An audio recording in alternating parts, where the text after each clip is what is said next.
കാസർഗോഡ് ജില്ലാ പ്രവാസി കൺവെൻഷൻ നടന്നു. ഹോസ്ദുർഗ് സർവീസ് സഹകരണ ബാങ്ക് ഹാളിൽ രാജ്മോഹൻ ഉണ്ണിത്താൻ MP ഉദ്ഘാടനം ചെയ്തു.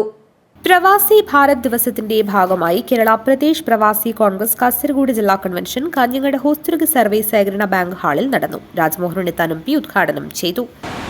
വന്നും പോയി നിന്ന മഹാത്മാഗാന്ധി എന്നേക്കുമായി തന്റെ പ്രവാസി ജീവിതം അവസാനിപ്പിച്ചു.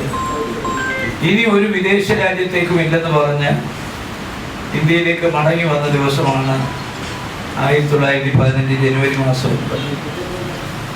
അതുകൊണ്ടാണ് ആ ദിവസം തന്നെ നമ്മുടെ കേന്ദ്ര ഗവൺമെന്റ് പ്രവാസി ദിനമായി നമുക്കറിയാം. മഹാത്മാഗാന്ധി മടങ്ങി വന്ന അദ്ദേഹം പോയി കണ്ടത് അദ്ദേഹത്തിന്റെ രാഷ്ട്രീയ ഗുരുവായ ഗോപാലകൃഷ്ണ ഗോഖലെയാണ്. ഗോഖലെയാണ് ഗാന്ധിജിയോട് പറഞ്ഞത് ഈ രാജ്യത്തിന്റെ സ്വാതന്ത്ര്യ സമരത്തിന്റെ നേതൃത്വം അങ്ങേറ്റെടുത്തത്. അഡ്വക്കേറ്റ് TK സുധാകരൻ ഗാന്ധി പ്രതിമയിൽ പുഷ്പാർച്ചന നടത്തി. പ്രസിഡന്റ് ദിവാകരൻ കരിച്ചേരി അധ്യക്ഷത വഹിച്ചു. KPCC അംഗം ഹക്കീം കുന്നൽ മുഖ്യപ്രഭാഷണം നടത്തി. ചടങ്ങിൽ നിരവധി പേർ പങ്കെടുത്ത് സംസാരിച്ചു. തെരഞ്ഞെടുക്കപ്പെട്ട ജില്ലയിലെ മുഴുവൻ പ്രവാസി കോൺഗ്രസ് ബ്ലോക്ക്, മണ്ഡലം പ്രസിഡന്റുമാരെ ആദരിച്ചു. സെക്രട്ടറി N വിനോദ് കുമാർ സ്വാഗതവും നസീർ കൂളിയടക്കം നന്ദിയും പറഞ്ഞു. News bureau, Kanhangad.